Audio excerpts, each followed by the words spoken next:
Welcome back to Crime Chronicles. Today we're heading to Northern Ireland to focus on a criminal gang whose senior figures have a truly terrible and shady past. Stay tuned as we take a look at how the gang operates, who the key figures are, and why their days may be numbered. The notorious narco-gang known as the Firm has been linked to murder and other criminal activity across parts of County Armagh in Northern Ireland during recent years. This gang is thought to comprise dozens of members, including both men and women, and it has emerged as one of the most ruthless cartels operating in the north. As with similar gangs, the Firm has international links, and it tightly controls the flow of drugs across a large area of County Armagh and on into Northern Ireland. The Firm, as well as being an emerging player in large-scale drug trafficking, has also been linked to at least 2 murders.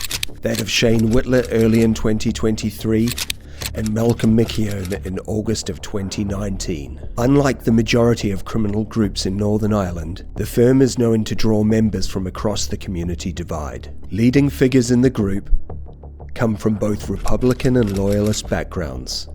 Although they are not thought to be politically active, it seems that making money unifies differing ideologies. It is believed the gang consists of around 6 leading figures who work closely to maintain a stranglehold on the supply of drugs in the area. The gang has established international supply routes via Albanian criminals based in Manchester and Spain. While the Firm initially faced very little community opposition in North Armagh, it has been suggested the attitude of many local people hardened last year after the death of a young man in the Craigavon area, who is said to have owed members of the Firm a drug debt. Since then, several lists naming alleged drug dealers in North Armagh have been circulated on social media. The most recent, which was in circulation late in 2023, included the names, addresses, and phone numbers of people alleged to be involved in the drug trade in the Garvahi Road area of Portadown. As well as the names and addresses listed,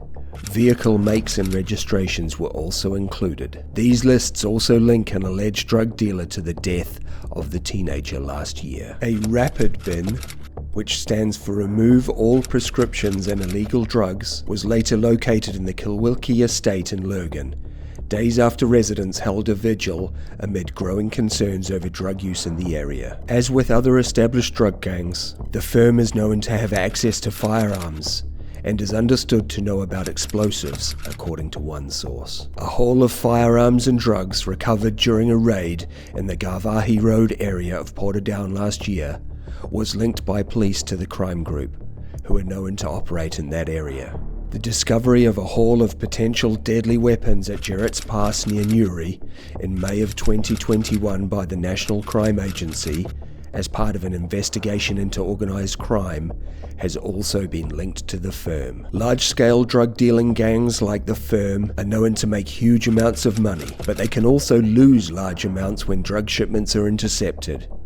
And recently, they have been left counting the cost of multi-million-pound cocaine seizures. A near £7 million haul was intercepted in Liverpool in September of 2023. The drugs being discovered in the rear doors of a truck driven by a Lithuanian man who had been living in Northern Ireland. September of 2023 also saw the largest haul of cocaine in the history of the Irish Republic, with the capture of a €160 million shipment off the coast of Cork. The drugs had been shipped by a South American cartel with links to the Kinahans and were bound for the Firm and other gangs across Ireland. These large-scale drug seizures have put immense pressure on how drug gangs in Ireland do business. Several arrests relating to drug smuggling have come off the back of these seizures, but the arrests haven't yet directly affected the bosses of the gang. It can now be revealed that ex-LVF members, brothers Drew and Billy King,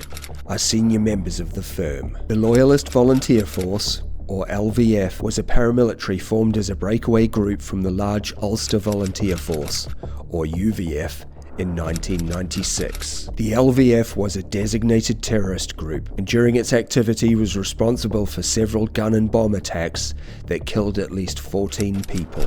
The veteran criminal King brothers, with a long history of violence, are an integral part of the organised crime gang, it has been claimed. Drew King, who's also known as the Piper, is the only man who was ever charged with the murder of Irish investigative journalist Martin O'Hagan, but the charges were later withdrawn. Despite this, the Sunday World, who employed Martin O'Hagan, has continued to expose the brothers as the main men behind the brutal shooting. Drew King was also famously pictured leading the funeral cortege of LVF founder and leader Billy King Rat Wright in 1997.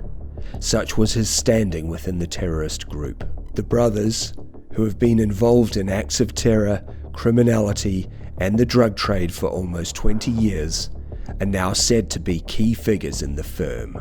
Over 20 years after Martin O'Hagan was gunned down just yards from his Lurgan home, they are still heavily involved in the murky world where the price of life means nothing. Drew the Piper King and his brother Billy were two of 67 names given to the Irish media, detailing all known and active members of the firm. The members share many roles to make the criminal gang as profitable and ruthless as possible, including drug dealing, extortion, money laundering, and murder, with each member having a use and a particular skill. Recently, the Police Service of Northern Ireland has warned of a worrying demand for drugs after almost 9,000 small-scale seizures in the last year.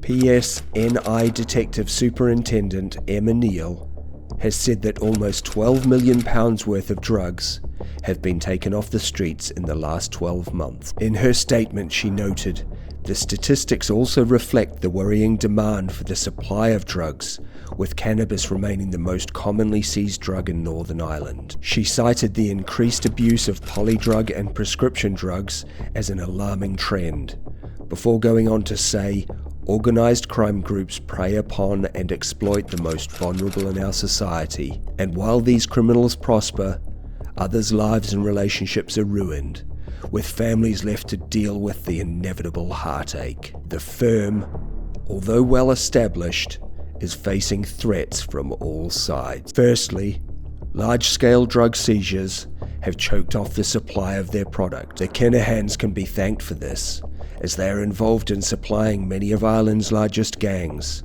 but are themselves coming under international pressure, which has all but stopped them dead. Secondly, the Criminal Assets Bureau has become very active in identifying criminals who have unexplained wealth, another headache for members of the firm. And lastly, with lists of firm members' names, addresses and car information being made available, we may be seeing more community involvement in efforts to rid the streets of parasitic criminal gangs. With heat like this coming down, you'd have to wonder how long can the firm keep operating. Maybe it's time for members of the gang to give up their criminal activities and get a legitimate job. Thank you for joining us once again at Crime Chronicles. If you liked today's story, please give it a thumbs up, and if you haven't already, subscribe to the channel and share it with your friends.